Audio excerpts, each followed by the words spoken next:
Bismillahirrahmanirrahim. Nabi Shallallahu Alaihi Wasallam, apa yang membuat kalian heran? Bukankah dia bertemu dengan Ramadan? Jadi bukankah dia bertemu dengan Ramadan? Maka puasa itu sebab masuk surga. Kemudian wa shalla bil lail wan nasu niyam. Salat di malam hari ketika manusia tertidur lelap. Ya, jadi salat tahajud itu sebab masuk surga. Ya, jadi ikhwatal iman, a'azzanillah wa iyyakum, bahwasanya amalan ini ketika kita melakukan karena Allah Subhanahu wa taala, maka menjadi sebab masuk surga. Kemudian diriwayatkan dari Ubadah bin Samit radhiyallahu anhu, man qala asyhadu an la ilaha illallah wahdahu la syarika lah wa anna Muhammadan abduhu wa rasuluh wa anna Isa abdullah wa ibnu amatih wa kalimatuhu alqaha ila Maryam wa ruhum minhu wa annal jannata haqq wa annan nara haqq adakhalahu Allahu min ayyi abwabil jannati thamaniyati sya'a. Barang siapa bersaksi bahwa tidak ada sembahan yang berhak disembah kecuali Allah Ta'ala semata dan tidak ada sekutu baginya, dia bersaksi bahwasanya Muhammad adalah hamba dan utusannya, dia bersaksi bahwa Isa hamba Allah, ya, jadi Isa adalah hamba Allah, anak dari hambanya, jadi bukan anak Tuhan, anak dari hambanya, dan kalimatnya yang disampaikan kepada Maryam serta ruh yang diciptakannya. Dan dia juga bersaksi bahwa surga itu benar, dia bersaksi bahwa neraka juga benar, maka Allah Ta'ala akan memasukkannya melalui salah satu dari 8 pintu surga yang dia kehendaki. Ya, jadi akan dimasukkan ke dalam 8 pintu surga, mau masuk dari mana terserah. Jadi ikhwatal iman, a'azzanillah wa iyyakum, bahwasanya pintu surga ini ada 8, dan ini orang-orang yang mengucapkan syahadah, ya, syahadah risalah, syahadah la ilaha illallah wahdahu la syarikalah, dan syahadah risalah wa anna Muhammadan abduhu wa rasuluh. Ya, maka orang ini akan masuk surga dari 8 pintu surga yang dia kehendaki. Dan ikhwatal iman, azanillah wa iyyakum, termasuk wanita ketika dia sholat 5 waktu, wa shoma syahraha, kemudian dia puasa Ramadan, kemudian dia hafizat farjaha, dia menjaga kemaluannya, menjaga kesucian dirinya, wa ata'at ba'laha, mentaati suaminya, maka dikatakan kepada wanita tersebut, silakan masuk surga dari pintu mana saja yang Anda kehendaki. Ya, maka wanita itu masuk surganya gampang. Salat 5 waktu, puasa Ramadan, taat suami, menjaga kesucian diri, udah masuk surga dari pintu mana saja yang dia kehendaki. Jadi kalau istri malas tahajud, enggak usah dipaksa, karena dia masuk surganya gampang. Ya, yang setengah mati di akhirat nanti laki-laki. Kalau di dunia ini perempuan yang capek, ya, perempuan yang setengah mati ketika di dunia ini, mengandung yang begitu sulit, Tapi ketika di akhirat yang berat itu laki-laki. Ikhwatul iman, a'azzanillah wa iyyakum.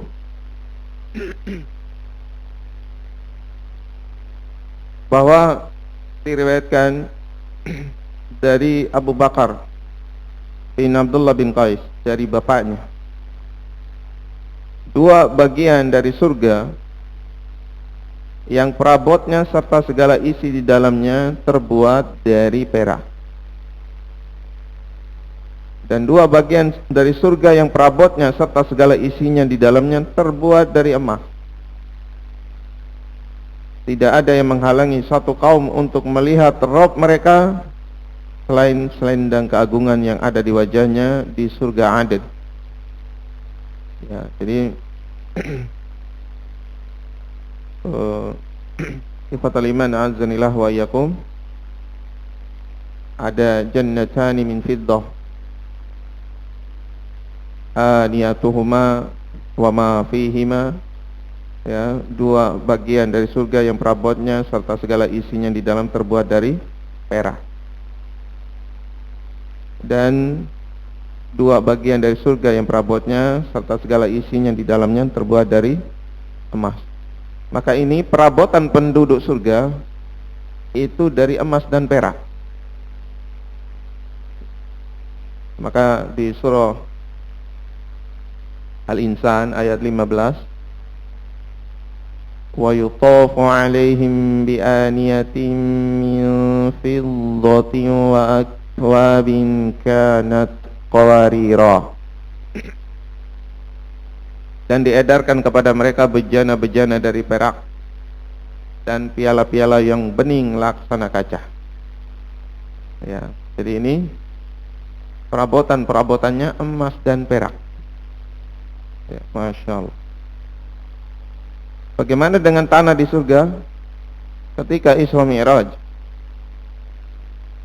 Nabi SAW mengatakan, "Tsumma udkhiltul jannah, fa idza fiha habayil al-lu'lu'i wa idza turabuha al-misk." Kemudian aku dimasukkan ke dalam surga. Ternyata di dalamnya banyak kubah terbuat dari mutiara, tanahnya dari minyak kasturi. Ya, jadi tanahnya saja dari minyak kasturi. Kalau di dunia kita jalan mungkin kadang ada bau macam-macam, ada bau yang nggak sedap. Di surga nggak ada bau nggak sedap. Ya, nggak ada keringat, nggak ada bau ketek, nggak ada iler, nggak ada di sana. Nggak ada bau-bau yang nggak sedap. Jadi ikhwatal iman, a'azzanillah wa iyyakum, bahkan nggak ada haid. Gak ada haid dan nifas. Wanita selalu dalam kondisi yang suci. Ya, selalu perawan, selalu muda, dan semakin ganteng dari hari ke hari. Maka di hari Jumat, yang laki-laki ke pasar. Ketika pulang dari pasar, istrinya mengatakan, "Baru sebentar engkau meninggalkanku. Oh, begitu pulang kamu tambah ganteng." Suaminya mengatakan, "Baru sebentar saya meninggalkanmu, kok saya datang kamu tambah cantik." Itu terjadi setiap Jumat. Jadi dari Jumat ke Jumat penghuni surga itu tambah ganteng. Semakin lama di surga semakin ganteng. Ya. Jadi semakin lama di surga semakin ganteng.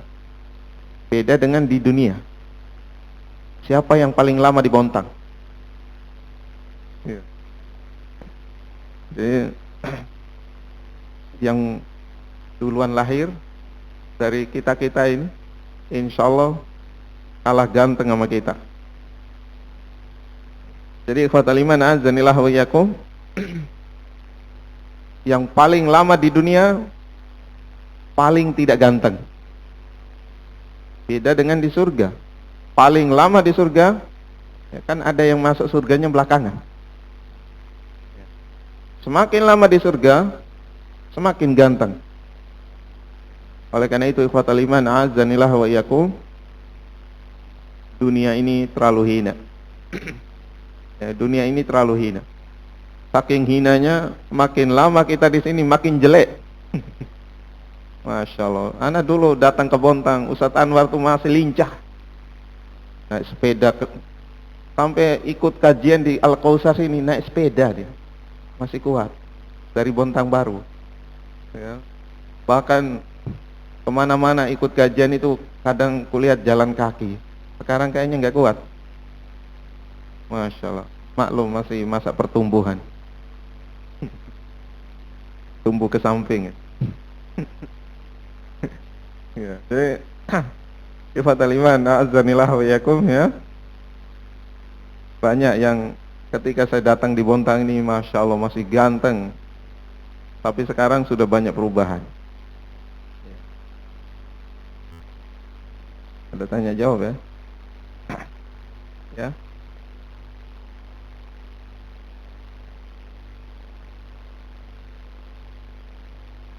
Tanya jawab, silakan.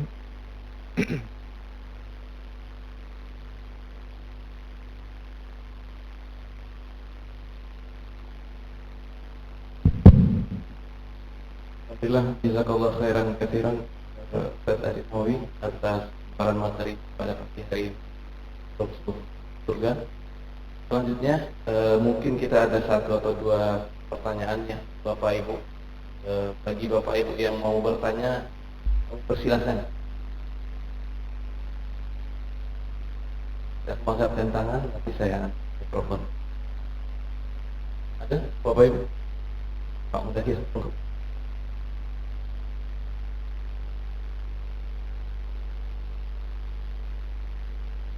Ya, assalamualaikum warahmatullahi wabarakatuh. Surga itu saking luasnya, seluas langit dan bumi. Apakah nanti kita ketemu teman-teman juga di dunia yang soleh, yang di juga kita ketemu keluarga kita juga.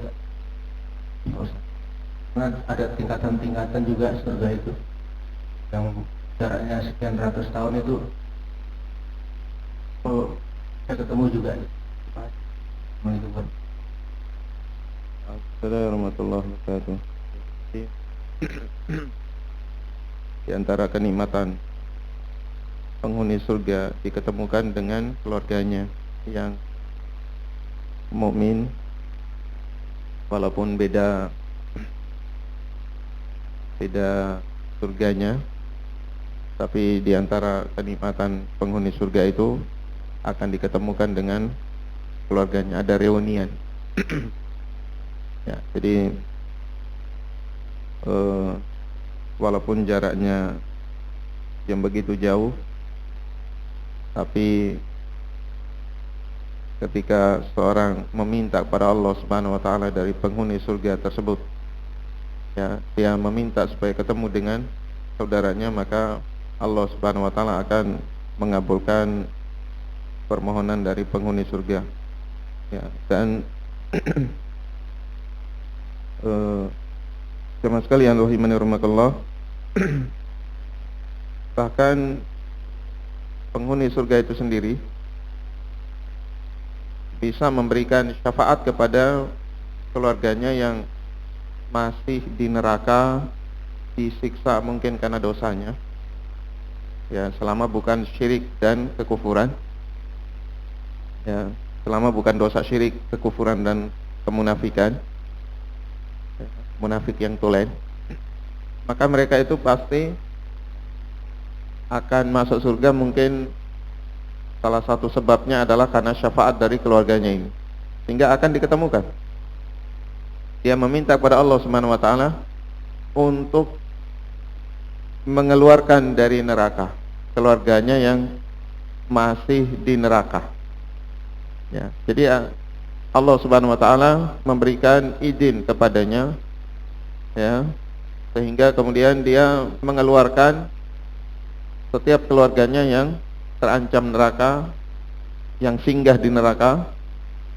Setelah itu kemudian dia kembali kemudian Allah Subhanahu wa taala menyuruhnya kembali untuk mengambil saudaranya atau temannya, keluarganya yang ada iman di dalam dadanya walaupun hanya sebesar biji sawi.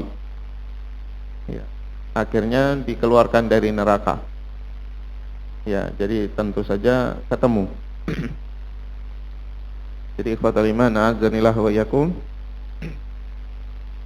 Jarak yang jauh itu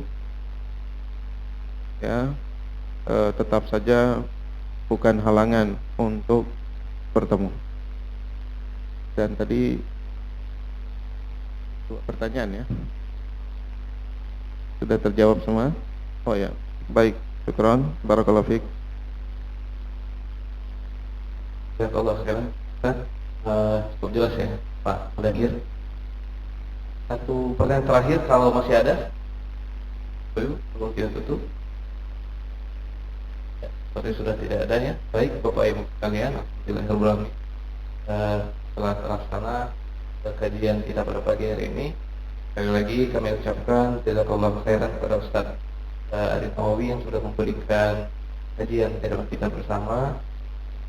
Saya selaku pembawa acara menyampaikan mohon maaf sekiranya ada kesalahan. Kita tutup kajian kita pada pagi hari ini dengan membaca doa untuk majelis. Subhanallah. Assalamualaikum warahmatullahi wabarakatuh. Assalamualaikum warahmatullahi wabarakatuh.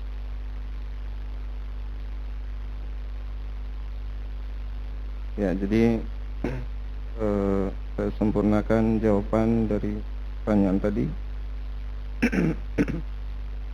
Bagi yang ada keperluan silakan meninggalkan majelis. Di dalam surah Fussilat ayat 31, walakum fiha ma tashtahi anfusukum walakum fiha ma tad'un. Di dalam surga kamu memperoleh apa saja kenikmatan yang kamu inginkan dan memperoleh pula di dalamnya segala nikmat yang kamu minta. Termasuk salah satu keinginan yaitu berkumpul sama keluarga. Ya. Jadi terkait dengan ayat ini ya, maka keinginan dari penghuni surga salah satunya adalah berkumpul sama keluarga. Ya, dan ini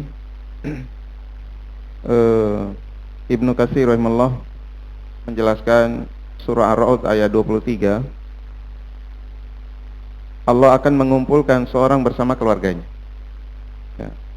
Jadi Allah Subhanahu wa taala akan mengumpulkan seorang bersama keluarganya, sebagaimana firman Allah taala, jannatu 'adn yadkhulunaha wa man salaha min abaihim wa azwajihim wa dzurriyyatihim, yaitu surga Aden yang mereka masuk di dalamnya bersama orang-orang soleh dari bapak-bapak mereka, ya, istri-istrinya dan anak-anak cucunya. Ya, jadi ini akan reunian sama nenek moyang kita. Mungkin nggak pernah ketemu sama kakek, di surga akan lihat, oh kakekku. Cuma ya ini khusus untuk yang muslim. Kalau kakeknya kafir, mati dalam keadaan kafir, maka dia tidak bisa reunian. Ya, sehingga ikhwatal iman azanillah wa iyyakum, ini kenikmatan penghuni surga. Wallahu a'lam bishawab.